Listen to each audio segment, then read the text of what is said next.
Siang itu masih seperti kemarin-kemarin. Aku masih tidur-tiduran di kamar, tidak ada kerjaan yang bisa aku kerjakan. Karena memang aku dijadwalkan kerja, 3 hari lagi baru berangkat. Begitu bunyi WA yang dikirim oleh bos seminggu yang lalu. Sebenarnya jenuh sih, tapi mau gimana lagi? Tetap aku tunggu, karena memang itulah satu-satunya pekerjaanku. Perkenalkan, namaku Widodo, umurku 30 tahun. Aku sudah berumah tangga dengan 2 orang anak yang cantik-cantik. Biarpun kami hidup pas-pasan, aku begitu menyayangi anak-anak dan istriku. Mereka jadi penyemangatku.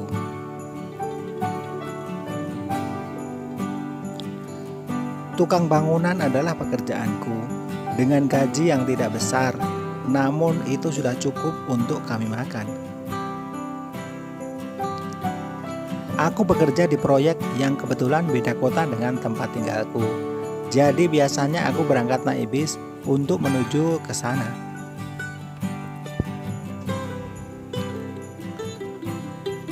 Dan aku pun tidak bisa pulang setiap hari karena memang jaraknya yang jauh. Biasanya seminggu sekali aku baru pulang.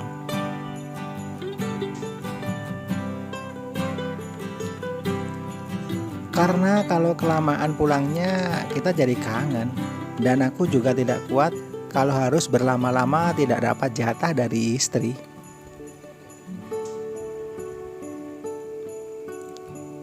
Istriku juga sudah tahu, setiap kali pulang aku pasti minta jatah 2 kali. Bahkan kalau kuat bisa sampai 3 kali dalam semalam. Begitulah kehidupan malamku dengan istriku tercinta. Dulu waktu awal-awal menikah, hampir setiap hari kami melakukannya. Karena memang rasanya itu loh, bikin gregetan. Itulah sekelumit tentang aku dan keluargaku. Dan tak terasa waktu telah tiba, aku harus berangkat bekerja. Dengan menenteng tas yang besar berisi pakaianku, aku diantar istriku ke pangkalan untuk naik bis.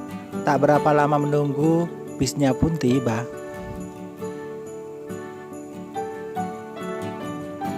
Sebelum naik bis, aku pamit ke istri, tak lupa salaman dan cipika-cipiki.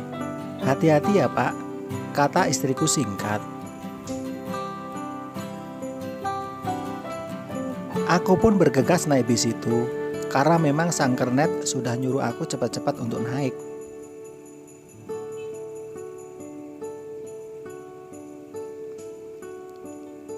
Aku tengok kanan kiri mencari bangku yang kosong. Senang hati ini, ternyata masih ada 1 bangku yang kosong.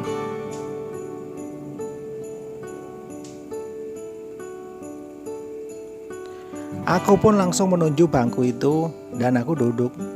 Kuliah di sampingku ada seorang wanita cantik yang sedang tertidur.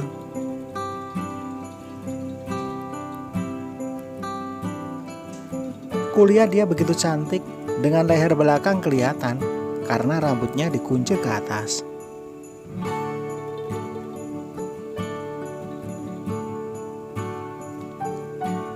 Tangannya putih bersih dengan rambut halus yang tumbuh di lengan wanita itu.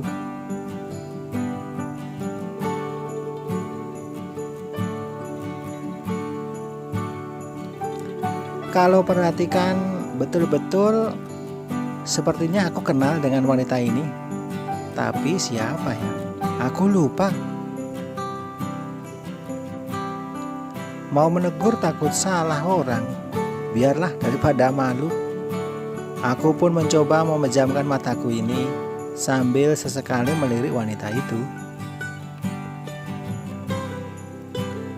Tanpa kusadari aku terlelap dalam bis itu. Namun tak berapa lama ada yang memegang tanganku. Terasa halus tangan itu.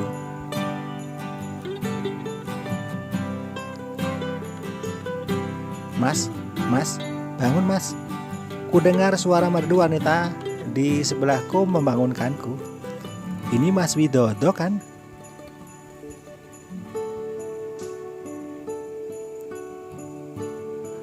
Aku pun terbangun. Kulihat wanita itu menyodorkan tangannya untuk mengajak salaman. Dan dugaanku benar kalau memang aku kenal wanita ini. Namanya Nana, mantan pacarku waktu SMA. Dulu kita pacaran dari kelas 1 sampai kita lulus.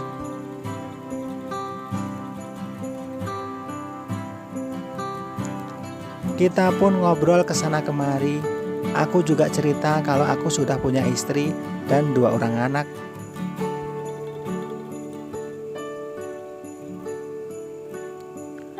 Begitu pula Nana, dia juga sama, sudah bersuami dan punya 2 orang anak.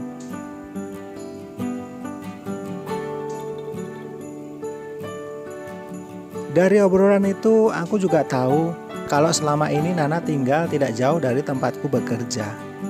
Ya, dia masih cantik seperti yang dulu. Badannya terawat dengan wajah yang glowing.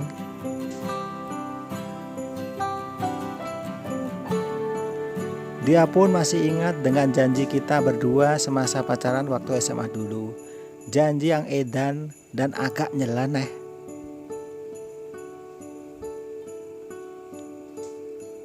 Dulu kita pernah berjanji, walau kita tidak jadi suami istri, besok kita harus punya anak ya Mas.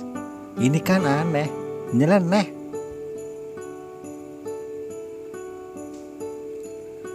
Dan waktu itu aku pun mengiyakan. Intinya dia pengen punya anak dariku.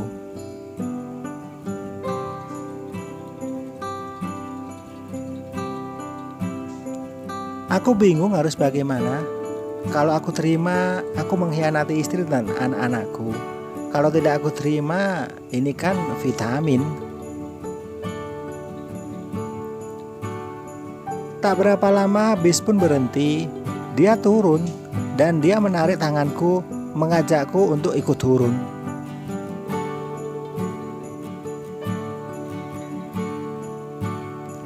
Aku ngikut aja. Kita turun di depan sebuah penginapan. Dia menggandeng tanganku dan mengajakku masuk ke penginapan itu. Aku tak bisa menolak dan aku ngikut saja.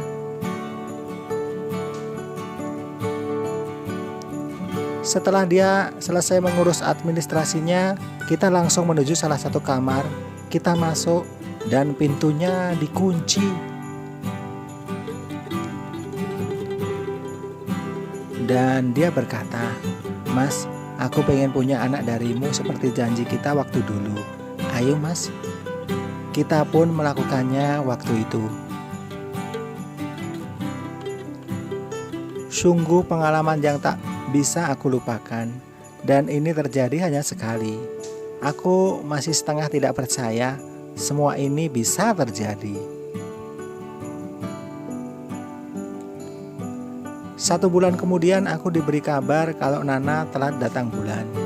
Aku hanya tersenyum dan janji yang kita ucapkan dulu sudah terlaksana, walaupun itu janji yang aneh.